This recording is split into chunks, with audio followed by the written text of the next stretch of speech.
Hi, friends. It's Sherry again. I'm popping on because I want to talk about something called Alpine divorce. It's a topic that recently came up on threads and it's gotten a lot of discussion. Essentially, it's when a romantic couple goes someplace remote, whether it's on a hike or out in the ocean, uh, whatever that might be, and one of them abandons the other. It's abusive. It's horrifying, it's downright dangerous, but it happens all too frequently. And I realized this because on that thread discussion, I posted a comment relating that my husband has been a ski instructor for many years. And there were a number of times that he would come home and say, "Yep, I rescued another woman who had been abandoned by her boyfriend or fiancé halfway down the hill, who I found crying and carrying her skis." And I thought, "Wow, who would do that? What would what would make someone abandon their partner?"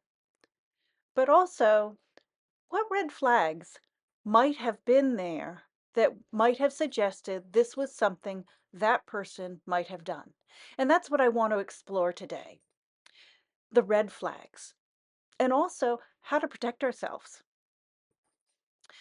So I don't think every instance of this happening is premeditated, in that every time that a couple goes up the chairlift and finds themselves tensely arguing on the mountain is a premeditated thing. I think genuinely the circumstances that led to that event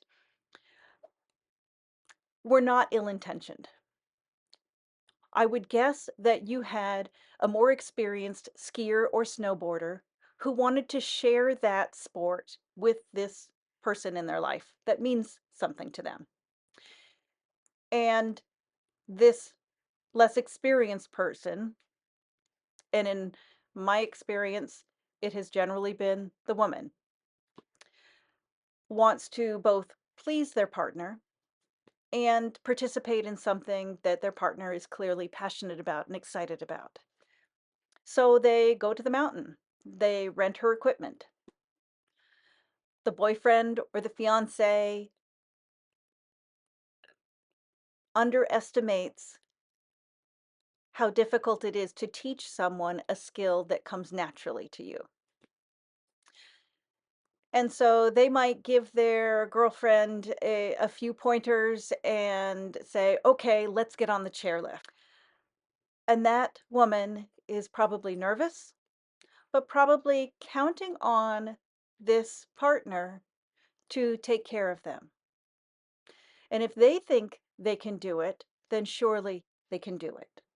So they ride up the chair, and now they're at the top of the mountain, and now they have to get down. You can see where both parties could have made different choices. And I think this is where we can use both discernment and our communication to protect ourselves and to protect the relationship. I'm going to start with the man because there are two scenarios. Both of them are problematic. The first is an obvious power play, attempt to isolate, control, belittle, endanger another, and that's flat out abuse. I don't want to talk about that today because I think we can all agree that that's in and itself a red flag. All right. But there's a middle ground, the well-intentioned, the the the man who thinks they can teach their partner.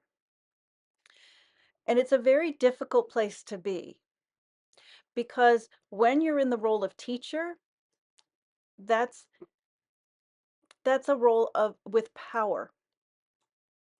And so it has to be approached with care, with humor, and humility. And what happens is they get on the slope, the teaching isn't effective, and then the man gets defensive. That's not a good look. The woman is generally anxious because these sports, these extreme sports, whether it's rock climbing or hiking or skiing and snowboarding, there is, yes, a physical component, but there's also a psychological one. There's the fear of falling, the fear of being isolated. And when you have anxiety coupled with a knowledge that you're dependent on someone else, that is a very vulnerable place to be. So it's a place to use discernment. Before you go on that hike or on the chairlift or out in the boat, ask yourself whether this person has proven to be trustworthy when you have been vulnerable, when you have had a car breakdown, when you have been sick. How has that person responded? Have they come to your aid? Have they supported and cheerled you? Have they slowed themselves down so that you could keep up? That's the person you can more trust. If you don't have those experiences with this person, think twice about putting yourself in a situation that could be downright dangerous for you. That's your discernment.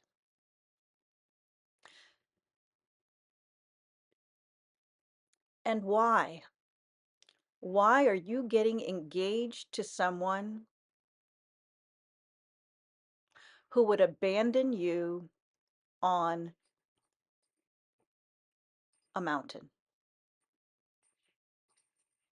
Why are you pledging to spend your life with someone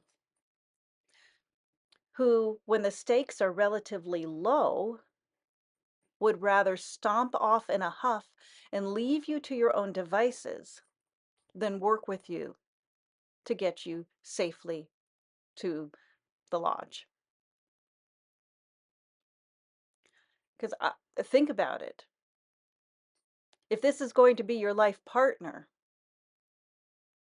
are they going to abandon you when you have children and are struggling to care for them? When you have parents that may need care? When you might have a financial setback? Are they going to say, well, you're on your own? Because that's not a partner. So really think twice. If you have ever been in a situation where your partner hasn't been there for you, and think about whether you want to be there for them. Before you get engaged, or if you are engaged, think about whether this is a person who is going to, when you have slowed down, are going to slow themselves down to be with you and work through those challenges, or is going to ski off and leave you to your own devices. Because that's not a partner. That is a giant red flag. And I talk about that in the book, The Lighthouse Guide. I talk about one of the biggest red flags is if you are saying to yourself, or your partner is saying to you, you would be perfect if only.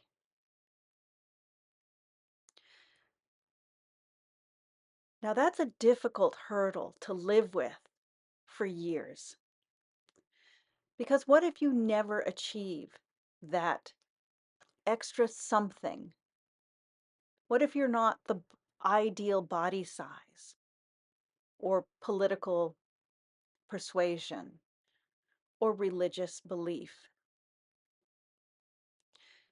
What if you are waiting for that other person to change in a fundamental way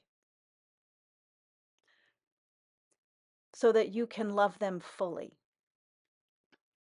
What if you feel as if they're just waiting for you to catch up? We should never be waiting for someone else to change for us. We should never be made to feel that we should be anything but ourselves to be loved.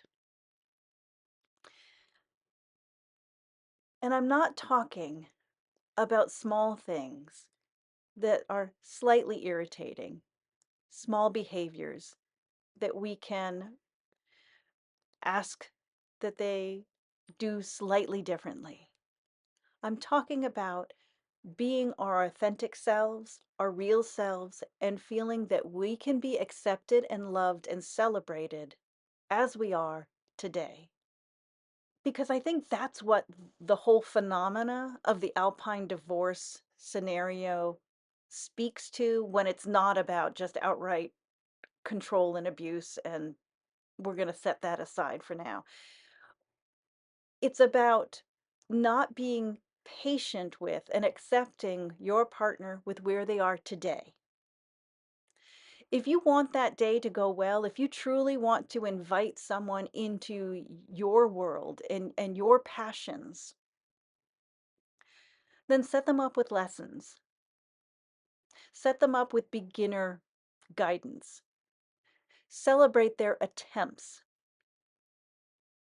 Don't rub it in their face that they're not at your level yet. That's not love. That's judgment. And honestly, disdain, contempt, sarcasm, belittling, those are death knells to a relationship. You deserve someone who celebrates your every attempt. Someone who is so excited to be sharing their passion with you that they will spend an entire day on the bunny slopes with you just to spend time with you.